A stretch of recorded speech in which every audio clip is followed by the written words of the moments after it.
Alrighty, good morning, everyone. Thanks so much for joining us here on Atlanta News First Plus. We are kicking everything off with weather with your first alert forecast because we have a lot to talk about. We do have those first alert weather days for Saturday and Sunday still in place. Severe weather continues to look likely. In fact, we are more than likely going to see a severe weather outbreak ensue across the southeast this weekend, not only here in North Georgia, but also out in Mississippi and Alabama. In fact, Mississippi and Alabama under a very rare level 4 risk for severe storms going into the upcoming weekend. For us here at home, a cold front will bring that chance for severe storms. We are talking the potential for damaging straight line winds, also the potential for a few tornadoes, maybe even a stronger long track tornado possible as well. The environment could very well be prime enough for that to come in play. So let's take you through everything you need to know. Temperatures today are going to be comfortable. We have another really nice day. So leading up to our first alert weather days this weekend, the forecast really doesn't look all that bad. We'll have temperatures climbing to the upper 60s around your lunch hour, and then going into the afternoon, we'll be in the low 70s today. You'll notice partly to mostly cloudy skies through your afternoon, and then around your dinner hour, temperature still in the upper 60s, low 70s. So why not take the lunch and dinner outside today? Maybe go grill out on your patio if you can. It'll be a nice spring-like day. Now, some of us will have the chance for a few scattered thunderstorms this evening, and these storms will essentially eject out from Alabama and then roll into southwest Georgia. So from Carroll County down to Troup and Meriwether County areas like Carrollton and LaGrange, we will be keeping an eye on you after 3 o'clock. So for the evening commute, as a few storms could eject in, mainly again looking south of I-20. Any of these storms that develop, just because of how warm it's going to be, we could have maybe a stronger storm. A marginal level 1 of 5 risk for severe weather is in play from Troup County and areas south, just because if this storm system essentially ejects into our area, we will have the fuel for maybe some damaging straight line winds and also heavy rain, but not a significant threat with this, but just know a stronger storm will be possible south and west of the city going into the evening tonight, and then it fizzles apart around sunset. So between the hours of about 4 and 7, we'll be looking from Carrollton point south for maybe an isolated strong to severe storm. Otherwise, we're dry. Going into Friday, we should be mostly dry, maybe a quick passing shower or two. We'll start cloudy, but we'll see more sunshine through the afternoon. That'll help temperatures climb into the mid-70s, so it'll be a nice end to your work week.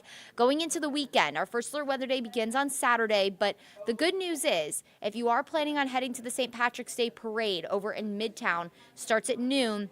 The parade should be dry. However, notice at 10 o'clock, we're in the mid-60s, and we will have the chance for a few scattered showers and thunderstorms, especially from Atlanta and areas north and west. We'll be watching for scattered showers and storms that could carry some gusty wind and heavy rain, but we will start to dry out through the afternoon hours. We'll get a nice lull in activity through most of the afternoon. So between about noon and 6 p.m., the day actually looks pretty good, but temperatures are going to be climbing into the 70s. We're going to have all this warm and moisture-rich air pumping in, and without any rain to slow it down, that's going to fuel our atmosphere for severe weather going into Saturday night and into Sunday morning. Here's a look at that severe outlook. So a level 3 of 5 threat already in play 3 days out. When the Storm Prediction Center does this, gives us such a heightened risk 3 days out, that is when you really have to pay attention to the forecast. This doesn't happen all that often. A level 4 risk for parts of Mississippi and Alabama. Again, that is a very rare threat in general, but 3 days out, I don't think that's ever happened from what I've researched out in places like Louisiana, New Orleans. I don't think they've ever had a moderate level 4 risk for severe storms ever in history since they started recording the history of severe outlooks. But nonetheless, level 3 out of 5 threat exists for North Georgia going into Saturday night, and this does extend into Sunday morning. So unfortunately, the threat will go into the overnight hours. Really important when we have an overnight threat that you do have a way to receive weather warnings. Let's take you through what one of our models has to say. We are finally starting to get some higher resolution models in, so we're starting to get finer details on what to expect. Going into Saturday morning, again, areas from Atlanta north and west will be watching a wave of showers and thunderstorms to develop. We could maybe have an isolated strong storm within this, but for the most part, just expect heavy rain. Could have some strikes of lightning in there, rumbles of thunder, of course, maybe also some gusty wind. Going into the noon hour, though, for Atlanta and areas south, we are looking dry. So again, for most of the afternoon, we look dry, mostly to partly to mostly cloudy, I should say. And then through about 6 o'clock, we're mostly dry. Now, the timing on this could change. This storm system could very well speed up. It could slow down. So you do want to still stay tuned to the forecast. Just you want to pay attention because with a severe threat like this in play, it is a forecast that you want to stay very finely tuned to or very finely focused on. Going into the evening hours, around 6, 7 o'clock, that's when our main line of storms is starting to move into northwest Georgia. Notice those little kind of circles out ahead of that main line. That could be hinting at maybe some cellular storms out ahead of the main line. And the problem with that is our atmosphere is primed. It is fueled with warm, moisture-rich air. Wind shear is high at this point as well. So sometimes those can create or turn into rather what we call supercells. That could promote damaging winds and also a tornado or two as well. So we'll be watching for any of those little cells to develop out ahead of that main line. That could very well start that tornadic threat again around 6, 7 o'clock at night on Saturday. Going into Saturday night after sunset, that's when the cold front is going to move into the area, that main line of storms. Along this line of storms that could push into the city of Atlanta as early as about 10, 11 o'clock, we're looking at heavy rain, frequent lightning, damaging straight line winds 60 to 70 miles per hour, also the potential for tornadoes. I do want to note that where we are thinking that the atmosphere and all the ingredients that'll come together to promote maybe stronger, longer track tornadoes really right now is focused on West Georgia. So if you live from Rome all the way down to LaGrange, even into Meriwether County, into parts of Spalding County, we're going to be watching you really carefully. And unfortunately, that always seems like the area, but you're closer to the Gulf of Mexico. And the Gulf of Mexico is just a body of warm water that if we are getting flow out of the Gulf of Mexico, that creates just a prime atmosphere for severe weather. So a lot of times we do look south of the city because you're closer to where that kind of fuel source is known as the Gulf of Mexico. But besides the science of it,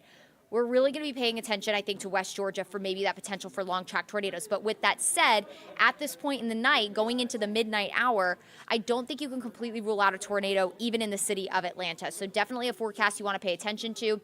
We will continue to see heavy rain for several hours in the city of Atlanta. So while our flooding threat has diminished, it doesn't look like flash flooding is going to be a widespread issue. I do think some street flooding will still be possible. So flash flooding isn't a non-threat, but I do think it's lower than what we were looking at yesterday, where some spots were picking up like 3 to 4 inches of rain in 24 hours. Don't really see that anymore, but I do still think some street flooding will be possible. The city has a lot of concrete in it, right? And so concrete doesn't hold water very well. So we will still watch for at least some isolated flash flooding through the overnight hours. Going into about 5 o'clock, that front starts to move out and our severe threat pretty much comes to an end, and that front will shift into East Georgia and over to the coast. So between Saturday night and Sunday morning, here's what to expect threat-wise. Lightning will be a high threat, so that's something to keep in mind. As these storms roll through, they're going to be loud, they're going to be booming. Flooding is a lower end threat for us right now. Wind will be a high threat along that front that's going to expand all the way from like North Georgia all the way into the south portion of the state. You're going to have damaging straight line winds. That will bring down trees when you pair it with that heavy rain. So down trees will be a high likelihood. Also, of course, that'll naturally lead to power outages. The tornado threat isn't low. We're putting it to moderate right now. So it is looking likely that we will see a tornado or two. We do also, again, have that potential for strong long track tornadoes with right now those ingredients really setting up in West Georgia. Again, doesn't mean that the city of Atlanta and surrounding areas in Metro won't have a tornado warning. It is possible, but I think those prime ingredients to really come together to create that potential for strong long track tornadoes will be in West Georgia. Regardless, that threat is moderate. With that said, even if the threat was low, you need to have a way to receive weather warnings, something that will wake you up, because if a tornado warning pops off in your neighborhood and you are sleeping, you are going to want to have a way to receive that warning to wake you up so you can get into that safe space. Again, that is a interior room, away from doors and windows, lowest level in your home. So you live in a 2-story building, you want to get to the first floor. Usually that's a bathroom, that's a closet, something that is not necessarily right up against the outside of your home, where the wall doesn't touch the outside of your home.